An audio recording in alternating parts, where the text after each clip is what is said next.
तो हेलो दोस्तों, कैसे हैं? उम्मीद करता हूं बहुत अच्छे होंगे। दोस्तों आज की इस वीडियो में हम लोग इस प्रश्न को इतना इजी तरीके से यानी इतना आसान तरीके से हम लोग बनाएंगे कि मतलब कि ये प्रश्न दोबारा जब हम लोग के सामने मिले ना तो इसका आंसर मात्र कुछ ही सेकंडों यानी कुछ ही मिनटों के अंदर इसका आंसर आ जाना चाहिए, ताकि जब आपको ये प्रश्न किसी और को भी सिखाना हो ना तो आप इतना आसानी से सिखा सकते हैं ना कि वो भी बोलेगा ओह माय गॉड कितना आसान तरीका है बनाएंगे। ठीक ना, तो चलिए इस प्रश्न को हम लोग जानते हैं कि आखिर ये प्रश्न क्या बोल रहा है और इससे कैसे बना सकते हैं हम लोग। तो चलिए ये प्रश्न को आखिर पढ़ते हैं और जानते हैं और समझते हैं। देखो दोस्तों, ये क्वेश्चन बोल रहा है कि यूक्लिड विभाजन प्रमेय का प्रयोग करके 125 और 520 का HCF यानी मौसा निकालना है। ठीक ना, यानी कि आपको क्या करना है कि यूक्लिड विभाजन प्रमेय का प्रयोग करना है और आपको 125 और 520 का HCF निकालना है। तो इससे हम लोग बहुत इजी तरीके से हम लोग निकालेंगे। बस आप लोग इस वीडियो को यानी कि इस प्रश्न को पूरा लास्ट तक देखिएगा कैसे याद बनता है। ठीक ना, चलिए देखते हैं। देखिए दोस्तों, पहले क्या दिया जब बाबू बोला कि यूक्लिड विभाजन का प्रयोग करना है और 125 और 520 का HCF निकालना है। सबसे पहले आपको क्या करना है कि जो क्वेश्चन में प्रश्न में दिया होता है उसे हम लोग उतारते हैं। यानी पहले हम लिख दें क्या लिखे बाबू, तो दिया है। क्या लिखा है? दिया है।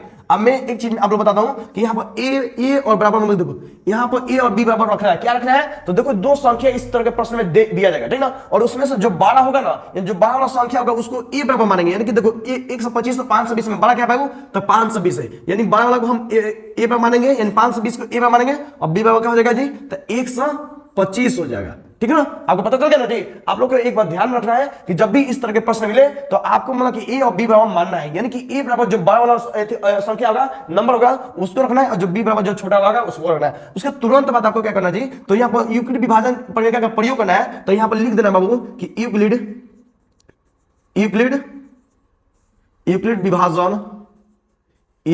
विभाजन एल्गोरिथम से इसका मतलब भी मैं समझाऊंगा कि आखिर इसका मतलब क्या होता है। बहुत लोग इस प्रश्न को बनाते हैं लेकिन उनको यह नहीं पता कि आखिर यूक्लिड विभाजन एल्गोरिथम होता क्या है। आपको मैं बता देता हूं ताकि आप जब इस प्रश्न को किसी और को समझाना सीखा ना तो कोई भी लगे वाह क्या बात है, कितना आसान क्वेश्चन बताया। ठीक है, देखो दोस्तों, यूक्लिड विभाजन एल्गोरिथम का क्या मतलब है, यानी यूक्लिड विभाजन एल्गोरिथम का क्या मतलब है हम लोग समझेंगे। देखो एल्गोरिथम मतलब किसी भी प्रश्न को यानी किसी भी प्रश्न किसी भी समस्या को हम लोग को स्टेप बाय स्टेप हमको बनाना पड़ता है। ठीक है, यानी एल्गोरिथम का मतलब क्या होता है बाबू, तो आप लोग को किसी भी जब कोई भी आपको प्रश्न मिले तो उसे स्टेप बाय स्टेप आपको बनाना है यानी समझाना है। ठीक है ना, अब विभाजन के मतलब होता है भाग विधि से। किसी विधि से आपको विभाजन का मतलब है भाग विधि से, यानी किसी में भाग देना है उसके बाद जो विभाजन बटा जाएगा उसका मतलब होता है। यूक्लिड को हम लोग से एक इंसान थे जो कि विभाजन एल्गोरिथम का प्रयोग करके 125 यानी दो संख्याओं का HCF निकालने के सिखाए हैं। ठीक है, तो यूक्लिड कौन था भाई? तो यूक्लिड एक ऐसे वैज्ञानिक है जो कि विभाजन एल्गोरिथम से दो संख्याओं का HCF निकालने का सिखाए। पहली बार यही ने किसी ने सॉल्व किए थे। ठीक ना, तो चलिए इस प्रश्न को हम बनाते हैं। आप लोग को समझ में आ गया यूक्लिड विभाजन प्रमेय का यानी प्रमेय का लिखो, चाहे एल्गोरिथम लिखो, समझ गया ना। तो यूक्लिड विभाजन प्रमेय का से यानी एल्गोरिथम से, तो बाबू एक चीज मैं बताऊं, इनका एक फार्मूला होता है। क्या फार्मूला था बाबू? तो ए बराबर BQ प्लस आर। अब ए बराबर BQ प्लस आर तो हम तो लिख तो देते हैं लेकिन इसका मतलब हम लोग नहीं समझते, लेकिन आपको ये समझना है। तो ए का मतलब होता है भाज्य। क्या होता है बाबू? तो भाज्य होता है। ए का मतलब होता है भाज्य, बी का मतलब होता है भाजक। क्या होता है बाबू? तो भाजक। और क्यू का मतलब होता है, देखो दो जब अक्षर है तो इसका मतलब कि इसके बीच में गुना है। ठीक ना, तो बी का मतलब भाजक और क्यू का मतलब होता है भागफल। क्या होता है बाबू? भागफल। अब प्लस होता है प्लस, आर का मतलब होता है शेषफल। ठीक ना, आप लोग इतना समझ में आ गया। देखिए अब इतना आप लोग को समझ में आ गया क्या हो दिया है। ए बराबर बी बराबर मानेंगे, जो बड़ा होगा ए बराबर मानेंगे, जो छोटा होगा उसे बी बराबर मानेंगे। उसका से यूक्लिड विभाजन एल्गोरिथम से इनका एक फार्मूला होता है ए बराबर BQ प्लस आर। ए का मतलब होता है भाज्य, बी का मतलब भाजक, क्यू का मतलब भागफल और आर का मतलब शेषफल। उसका तुरंत बाद आपको क्या करना है कि जो दो संख्या दिया होगा ना आपको छोटा वाला से 12 वाला में भाग कर देना है। यानी 125 में दिया ना जी, तो 125 छोटा है यानी 125 में आपको कितना से जी, तो 520 में आपको भाग करना है। तो भाग आपको आता ही होगा, मतलब कि आपको सीखे गए होंगे। तो हम लोग कैसे बनाते हैं बाबू? तो 125 के मैंने कितना से गुना करें, कितना नंबर पढ़ेंगे ताकि 520 आ जाए। अगर 520 ना आए तो उसके तुरंत पहले आ जाए। ठीक है, तो अगर हम लोग 125 में हम लोग 125 का पहाड़ तो नहीं पढ़े लेकिन इसमें गुना करके हम लोग जरूर देख सकते हैं। देखो हम लोग सबसे पहले 4 से गुना करके देखते हैं, यानी कि 5 चौके 20 के 0 हाथ लगा 2 और 4 दूनी 8, 8 2 10 के 0 हाथ लगा 2। ठीक है ना, और उसका हो जाएगा सॉरी 4 दूनी 8 2 10 के 0 हाथ लगा 1, 4 और 4 एकम 4 और 4 1 5, यानी कि 125 के अगर हम लोग 4 बार अगर हम पढ़े 4 से गुना कर रहे हैं तो 500 आ जा रहा है। ठीक है, यानी 520 तो नहीं आ रहा है लेकिन 500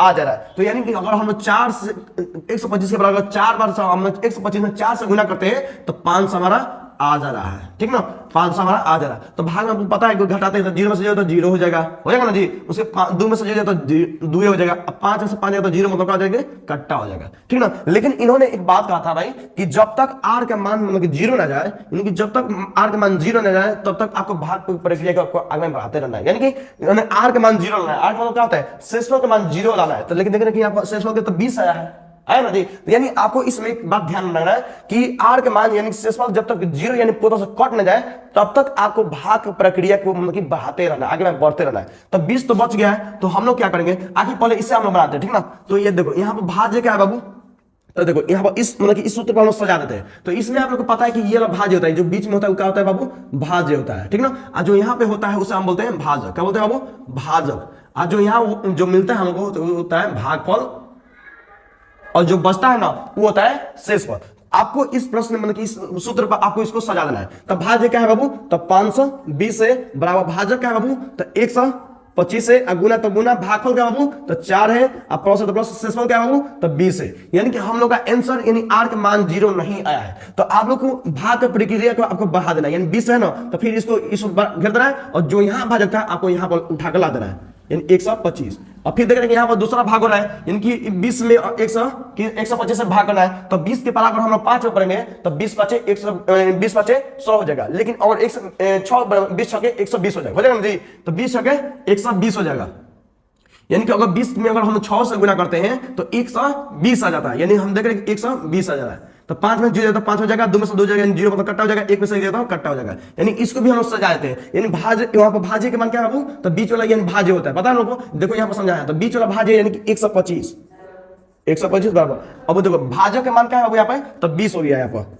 गुना तो गुना, भागफल क्या बाबू, तो 6 हो गया, अब प्लस शेषफल क्या जी, तो 5 हो गया। यानी जब तक हम लोग को शेषफल पूरा तरह से कट नहीं तब तक आपको भाग का प्रक्रिया को आगे में बढ़ाते रहना है, ठीक ना। तो चलिए हम लोग अब देख रहे हैं कि यहाँ 0 नहीं आया, तो फिर इसे हम लोग भाग आगे बढ़ाते हैं, यानी फिर से करेंगे। और जो यहाँ भाजक था हम इसको भाज्य बना लेंगे, यानी क्या है जी, तो 20 है। आपको लग रहा है, अब लग रहा है कि पूरा कट गया। तो 5 के बार में 20 तो है, कब में है तो बाबू, तो 4 बार में है, यानी कट गया, लग रहा है पूरा कट गया ना। यानी कि यहाँ पर सब कट गया, इसका मतलब 0 आया। तो अब हम इसको सजा देंगे। तो देख रहे हैं कि यहाँ पर देखो भाज्य का मान क्या है बाबू, तो देख रहे हैं कि यहाँ पर 20 है। क्या है बाबू, 20 है, बराबर भाजक का मान क्या है यहाँ पर, तो यहाँ 5 है, ठीक है ना।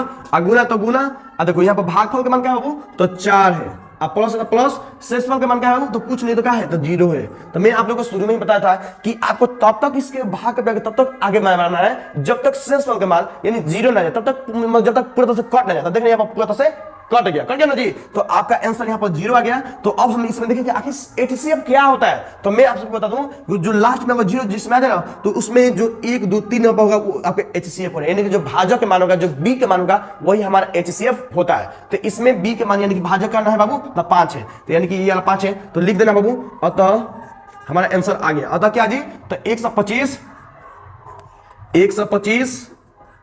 और 520 का HCF यानी का 900 क्या होगा बाबू, तो आपको क्या यानी कि 5 होगा। क्या होगा बाबू, 5 होगा, बी का मान 5 होगा, ठीक ना। आप लोगों को मैं उम्मीद करता हूं कि आप लोगों को यह प्रश्न बहुत ही आसान तरीके से आ गया होगा, ठीक ना। आप लोग एक बार मात्र मेहनत की ओर से इस प्रश्न को एक बनाइएगा, ठीक ना। आप लोग इससे बनाइएगा, यानी 210 में आपको 210 और 720 का आपको एसएफ निकालना है। किसका प्रयोग करेगा बाबू, तो आप एसएफ निकालें। तो आपको मैं एक होमवर्क दे रहा हूं क्या बाबू, तो एक का प्रयोग करना है और 210 और 720 का एसएफ निकालकर आपको बताना है। आपको मतलब कि कमेंट में आकर दोबारा बताना है कि आखिर इसका आंसर कितना आया, ठीक है ना। चलिए दोस्तों मिलते हैं नेक्स्ट वीडियो में। मैं उम्मीद करता हूं कि आपको ये वीडियो मतलब कि ये वीडियो में ये प्रश्न अच्छे से समझ में आया होगा, ठीक ना। अगर मैं चैनल नया है तो चैनल को सब्सक्राइब जरूर करिएगा, क्योंकि मैं जो भी प्रश्न लाऊंगा ट्रिक के साथ लाऊंगा, यानी कि बहुत आसान तरीके से समझते हुए प्रश्न को बनाएंगे। प्रश्न बनाना बहुत आसान होता है, लेकिन उसे समझ के बनाना बहुत इजी होता है, ठीक ना। तो दोस्तों उम्मीद करता हूं कि आप लोगों को यह प्रश्न बहुत ही आसान तरीके से समझ में आ गया होगा। अगर दोस्तों मेरे चैनल नया है तो चैनल को सब्सक्राइब जरूर करिएगा, और वीडियो अच्छा लगा यानी कि ये प्रश्न आपको बहुत आसानी से समझ आएगा तो लाइक जरूर कीजिएगा, ठीक ना। मैं आप लोगों को एक होमवर्क दिया हूं, इसे बनाकर इसका आंसर जरूर बताइएगा, ठीक ना। चलिए दोस्तों मिलते हैं नेक्स्ट वीडियो में, तब तक के लिए जय हिंद, वंदे मातरम।